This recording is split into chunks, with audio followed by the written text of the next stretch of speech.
2026 സംബന്ധിച്ചിടത്തോളം ഏതൊരു വീടിന്റെയും കെട്ടിടത്തിന്റെയും സ്ഥാപനത്തിന്റെയും തെക്കിൽ വന്നിരിക്കുന്ന സ്റ്റാർ എന്ന് പറയുന്നത് യെല്ലോ സ്റ്റാർ 5 ആണ്. അപ്പൊ നമുക്കറിയാം ഫെങ്ഷുയിലെ ഓരോ നമ്പറുകൾക്കും ഓരോ സ്റ്റാറുകൾക്കും ഓരോ എനർജി ഉണ്ട്. അത് വന്നെത്തുന്ന ഡയറക്ഷൻസിൽ അതിൻ്റെതായിട്ടുള്ള ആ ഒരു എനർജി അത് കാണിക്കും. ഇപ്പൊ നമുക്കറിയാം നല്ല സ്റ്റാറും ഉണ്ട്, മോശം സ്റ്റാറും ഉണ്ട്. ഉദാഹരണത്തിന് 9 എന്ന് പറയുന്നത് വളരെ പവർഫുൾ ആയിട്ടുള്ള നല്ലൊരു വെൽത്ത് സ്റ്റാർ ആണ്. അത് 2026 വന്നിരിക്കുന്നത് സൗത്ത് ഈസ്റ്റിലാണ്. അതേസമയം ഏറ്റവും മോശം സ്റ്റാർ ആയിട്ടുള്ള 5 വന്ന് നിൽക്കുന്നത് സൗത്തിലാണ്.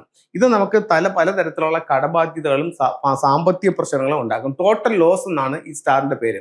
അപ്പൊ നമുക്ക് സൗത്തിൽ ടോട്ടൽ ലോസ് വന്ന് നിൽക്കുമ്പോൾ അവിടെ ചെയ്തു കൂടാത്തതായിട്ടുള്ള ചില കാര്യങ്ങളും അവിടെ ചെയ്യേണ്ടതായിട്ടുള്ള ചില കാര്യങ്ങളും ഉണ്ട്. ഒന്ന്, അവിടെ സൗത്തിൽ ഈ വർഷം ഒരു തരത്തിലുള്ള പുതുക്കി പണികളോ അല്ലെങ്കിൽ മറ്റൊരു പണികളോ സൗത്തിൽ ഒരു ആണി പോലും അടിക്കാൻ പാടില്ല എന്നാണ്. അവിടെ എൻട്രൻസോ ബെഡ്റൂമോ ഉണ്ടെങ്കിൽ അവിടെ റെഡ്, ഓറഞ്ച്, പിങ്ക് എന്നീ നിറങ്ങൾ അവിടെ ഈ വർഷം പാടില്ല. അത് കൂടുതൽ പ്രശ്നങ്ങൾ ഉണ്ടാക്കും. അവിടെ തീയിടാൻ പാടില്ല.